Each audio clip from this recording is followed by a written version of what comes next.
What's up, guys? Andy Drifter here, and thank you for tuning in. Today's video is going to be part 12 of this ongoing series that I have. Some of my favorite autographs. This is going to be the Pittsburgh Steelers edition. The Yinzers, the black and yellow, Steeler Nation. Look, there is no fan base that is as well represented all across the country as there is the Steelers fan base. Now, I do acknowledge that there's Cowboy fans everywhere, as well as 49er fans, Packer fans, even Bronco fans. You can see them all throughout the country.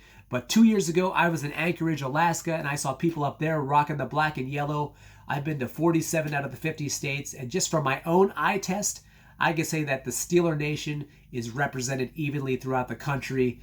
Cowboy fans may be a close second. Now, you may have heard me say on my channel that I am originally from Harrisburg, Pennsylvania. So as you can imagine, there are quite a few Steeler fans in my hometown. I have got the chance when I was living there to gather many autographs from Steeler players of past and present. I'm going to share some of them with you now. I hope you enjoy it. First up is an autographed 8x10 of JuJu SmithSchuster. The wide receiver was a second-round draft pick. He spent the first 5 years of his career in Pittsburgh. He played college ball at USC. He is a native of California. During his first 5 years, he did make a Pro Bowl. During the offseason, he was signed by the Kansas City Chiefs for 1 year, almost $11 million. Now, that number is based on incentives. I tried to get his autograph in person during his rookie season. Him and James Conner, they were doing a signing, but his tickets sold out rather fast. I was able to get James Conner's autograph.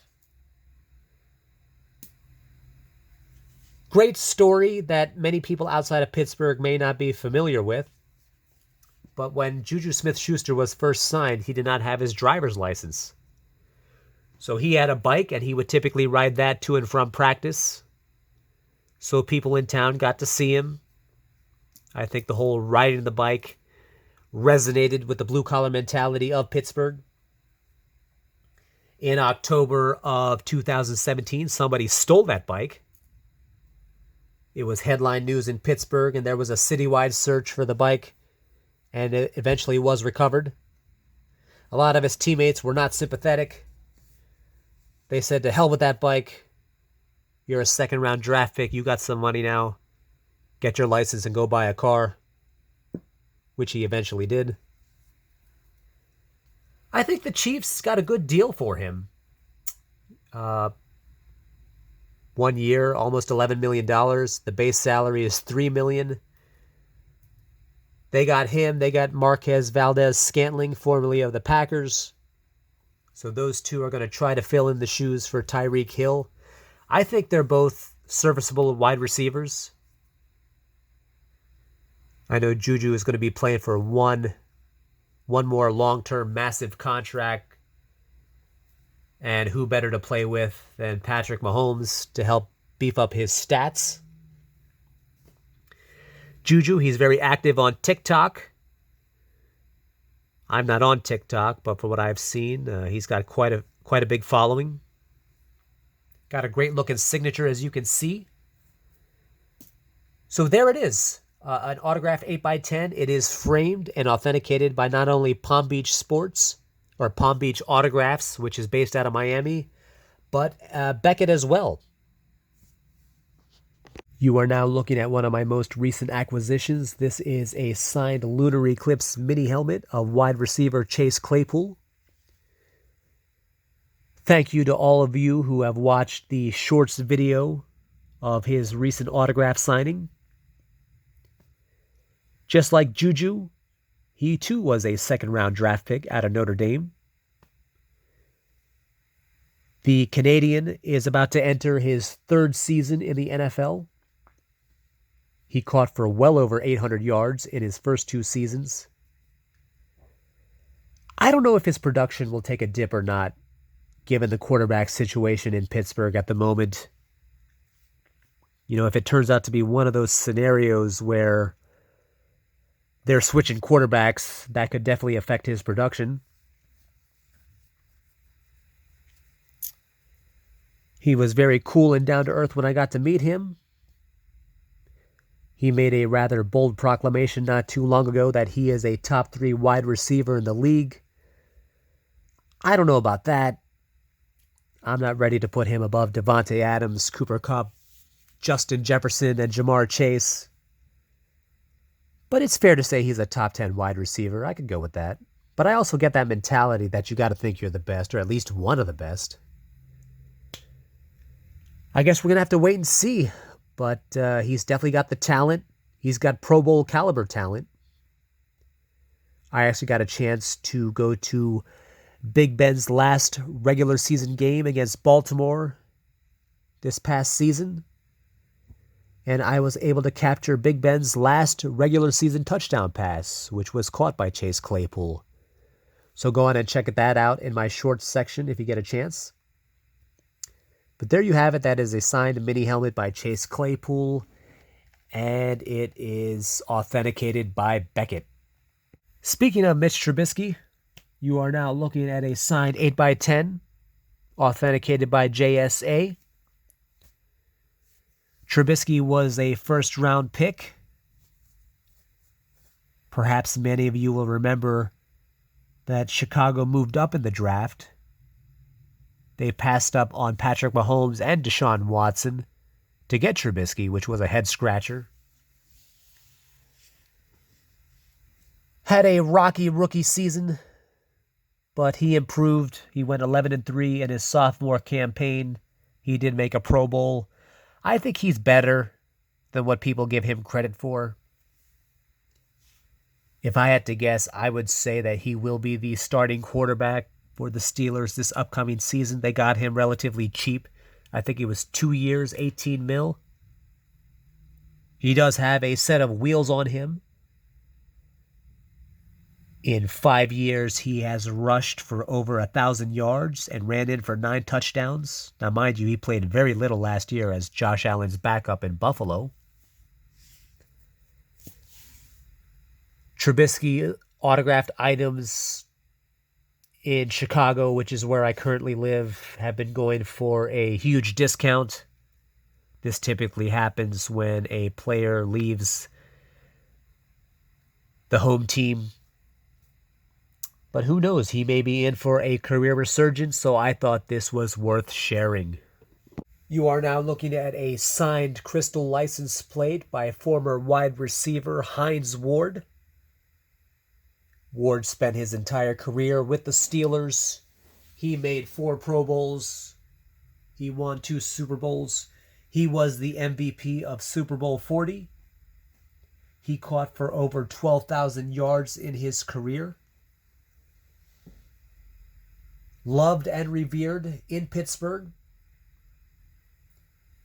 He is now a receivers coach for Florida Atlantic University, but prior to that, he was an assistant coach for the Jets, so perhaps he's got his eye on an NFL job in the future.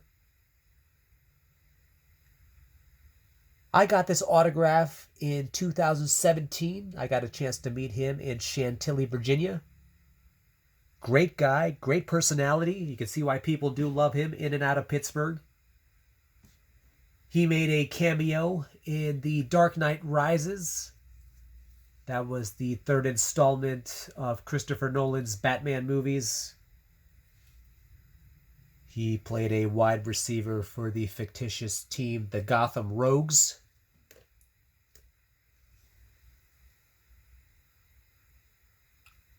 As far as his career stats go, is he a Hall of Famer? You know, this discussion, I have heard it several times. Most people put him in the Hall of Very Good. That being said, based on what I have seen, some of the recent entries into the Hall of Fame, he might get in. It may be years down the road, but it seems like the standard has been lowered a bit over the years. Not too long ago, I saw Harold Carmichael get in. Now, although he was a tight end and Ward was a wide receiver, that was kind of a head scratcher. And I know your personality, it does factor in to whether or not you go into the Hall of Fame. So who knows? He might be in there 5 years from now, 10 years from now. And by then, he may be a head coach in the NFL. Who knows? But there you have it. This is a signed crystal license plate by former Steelers wide receiver Heinz Ward. And if you look on the lower right-hand corner, it is authenticated by CAS. And the final piece that I have for you is an autographed football signed by 4 Steeler greats. I'm going to list them off clockwise, starting with your upper left. Rocky Bleier, Glenn Edwards, Jerry Mullins, and John Cobb. Rocky Bleier is probably the most recognizable out of these 4 names. Started his career with the Steelers in 1968, but then he took a reprieve to serve in the military, which he did so from 1968 to 1970. He did fight in Vietnam. He received the Purple Heart, among other recognitions. He returned to football in 1971, and he won 4 Super Bowls. Off the field, he has worked with former military, those who suffer from PTSD. He has authored 2 books. He is a motivational speaker. And a few years ago, he started his foray into Broadway. He's got a one-man show. It's called The Play with Rocky Bleier. He talks about everything: football, faith, military service, post-military service, and how he works with those who suffer from PTSD. I've met him twice, one of the absolute nicest, genuine people you want to meet. And I'm pretty happy to have his autograph. I actually have several of his autographs, but this is the one that I'm going to share with you today. Moving on, Glenn Edwards, the only player on this football that did not spend his entire career in Pittsburgh. He spent 7 years with the Steelers and then 4 with the San Diego Chargers. During his time with the Steelers, he did make 2 Pro Bowls and won 2 rings. He was a defensive back. And then we have Jerry Mullins, offensive guard, who played from 1971 to 1979. Spent his entire career in Pittsburgh. He won 4 Super Bowls as well. The final signature belongs to John Cobb, former offensive tackle and center, played 13 years in Pittsburgh. He too is a 4-time Super Bowl champ. Like Rocky Bleier, he also served in the military. He was part of the National Guard. And towards the end of his playing career, he participated in 2 strongman competitions in 1978 and 1979. Both years he finished in 4th place. I don't think that's the type of thing that any NFL team would allow now, but times were different back then. So he has had a storied career both on and off the football field as well. So there you go. So here's the question that I pose to any NFL fans that are watching this video at the moment. Who do you think is going to be the starting quarterback for the Steelers this upcoming season? From my understanding, it's going to be an open competition between Kenny Pickett, Mason Rudolph, and Mitch Trubisky. I think Trubisky might get the start. I think he's a little bit better than people give him credit for, but I guess we're going to have to wait and see. So I hope you enjoyed part 12 of this series that I have going on. I really appreciate all the feedback and the comments from people who watch my videos. Keep them coming. If you haven't already, please hit like and subscribe to my channel. And until next time, take care and be safe. And I will see you again soon. My name is Andy Drifter, and thank you for watching.